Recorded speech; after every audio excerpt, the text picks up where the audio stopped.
donner combien de minutes, docteur?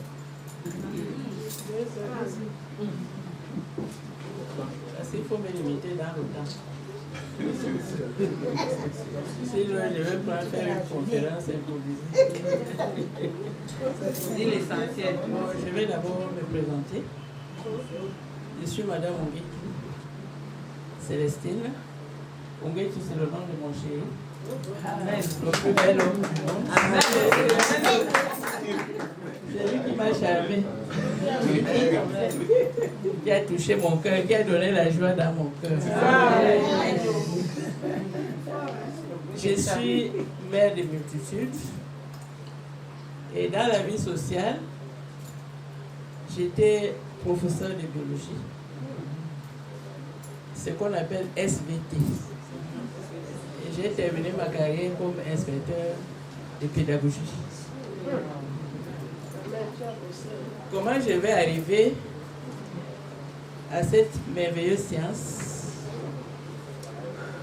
Je suis très jeune quand je me marie. Je me suis mariée, j'avais 22 ans. Et à 27 ans, j'étais mère de 5 enfants. Donc, vous voyez ça. Et bien sûr, la santé va se ressentir. Je vais être constamment fatiguée, malade. Je vais commencer à tourner dans les hôpitaux. En 1984, je suis même allée jusqu'en France. On ne m'a rien trouvé. On trouvait que moi, je dérangeais. Je n'étais pas malade. Mais pourtant, quand il y avait une crise, j'étais au sein de la mort. Revenu au Cameroun, je me suis dit, mais professeur de biologie, pourquoi je dois être malade? J'ai fait quand même médecine de manière théorique. C'est comme ça que je vais m'intéresser aux plantes, ce que nous mangeons là au marché. Je vais acheter ma centrifugeuse, je vais commencer à acheter les livres sur la santé, les plantes médicinales et tout. Et je vais commencer à me soigner moi-même. Et l'une des choses que je faisais, c'était les jus, et particulièrement le jus de carottes, les jus de betterave, le persil, tout ce que nous mangeons là. Parce que j'ai commencé donc à me former en autodidacte. Bref, et j'amenais ces jus dans le bureau et mes collègues ont commencé à prendre goût. Et c'est ainsi que je vais aller très vite. Et c'est ainsi donc que, comme j'ai dépensé pour faire ces jus, mes collègues, j'ai dit, dans ce que vous achetez, vous contribuez, je ne vais pas tout le temps dépenser, vous buvez. Et c'est comme ça que je commence à vendre le jus de carotte, le jus de... Et j'étais, en 92, j'étais la première femme dans ce Yaoundé à sortir avec une glacière avec du jus. Ça ne se faisait pas encore. Parce que c'est pour couper court, c'est ce jus qui m'a sorti de la crise de 92, si vous connaissez les baisses drastiques de salaire. Parce qu'on en a subi. Et ce que le docteur a dit ici, ça a été mon message. Parce que quand on a baissé mon salaire, mes bien-aimés, je suis passé de 450 000 à 150 000. Et dans ces 150 000, j'avais un crédit de 128 000 et il me restait 30 000 qu'on me virait dans mon salaire. J'ai fait 2 semaines, je ne dormais pas parce que je ne voyais pas comment j'allais m'en sortir. Et je vais à l'église, c'est pour rejoindre l'immunité spirituelle. Le pasteur qui prêche ce jour-là dit que nous sommes dans la situation des peuples d'Israël devant la mer Rouge. Devant, c'est la mer Rouge. Derrière, c'est les pharaons. Et de chaque côté, c'est les montagnes. Mais, qu'est-ce que Moïse a fait? Dieu lui a dit, qu'est-ce que tu as en main? Il a regardé, il avait le bâton. Et c'est ainsi que Dieu a dit, jette le bâton et la mer Rouge s'est ouverte. Et il dit, le pasteur nous dit, vous avez beaucoup prié. Ne priez plus, allez demander à Dieu quel est le bâton. Je rentre donc, je demande au Seigneur, mais au fait, moi, mon bâton, c'est quoi? Le Seigneur me dit, mais tu connais bien faire les jus. Et c'est ainsi que je commence à faire le jus d'oseille de Folera. On ne connaissait pas encore ici. Et je vais vous dire que le Seigneur a tellement béni ce jus qu'il s'est bu jusqu'à la présidence. Je ne peux pas dérouler ça ici. Il y avait une onction particulière. Et je vous fais grâce du reste. Voilà comment mes débuts dans les choses naturelles. Dans les choses naturelles.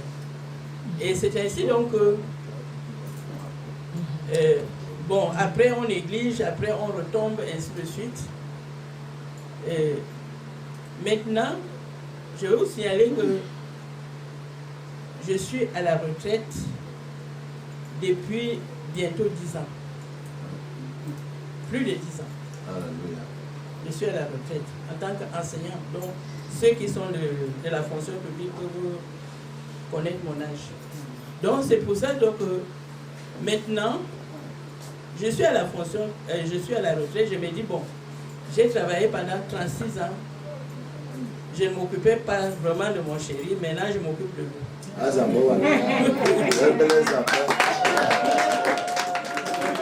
Les collègues me demandent, mais toi tu fais quoi? J'ai dit, mais je fais quoi? J'ai terminé. Maintenant, il m'occupe de ma maison. Et c'est comme ça que dans ma maison, j'ai une centrifugeuse, j'ai un extracteur de jus. Donc, tous les jours, sauf quand il n'y a plus assez de moyens, nous sommes dans les jus de légumes, dans les jus de fruits, ainsi de suite. Bon. La force n'est plus là pour aller vendre. Mais aussi la paresse. Parce que normalement, je devrais être un des pionniers. Mais vous savez, les premiers sont toujours... Mais, j'ai toute une bibliothèque. C'est ainsi donc que je tombe malade. Et je vais donc... On va vous parler d'un médecin qui fait dans la naturopathie. Et bien sûr, c'est mon domaine. Et entre-temps, je me suis formé de manière autodidacte dans la naturopathie et tout ça. Et c'est ainsi que je vais rencontrer le médecin. Et ça m'intéresse. Et il m'envoie donc, il me dit, bon, va à tel endroit. C'est-à-dire ici.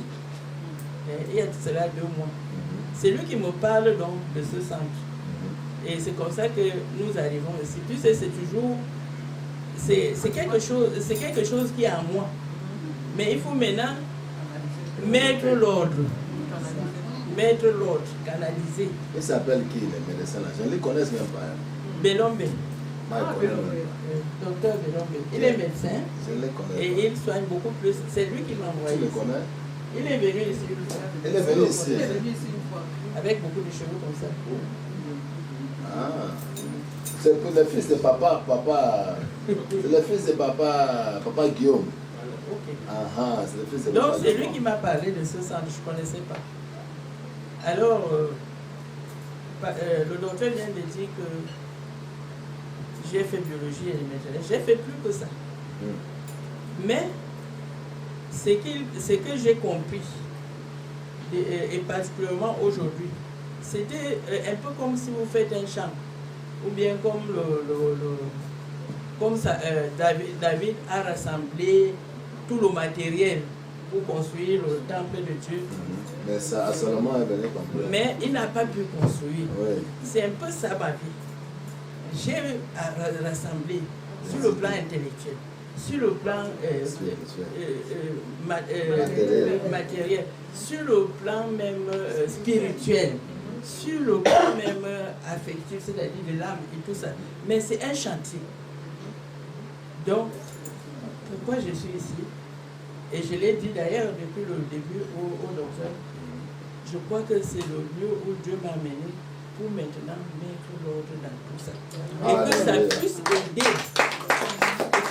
aider le maximum de gens.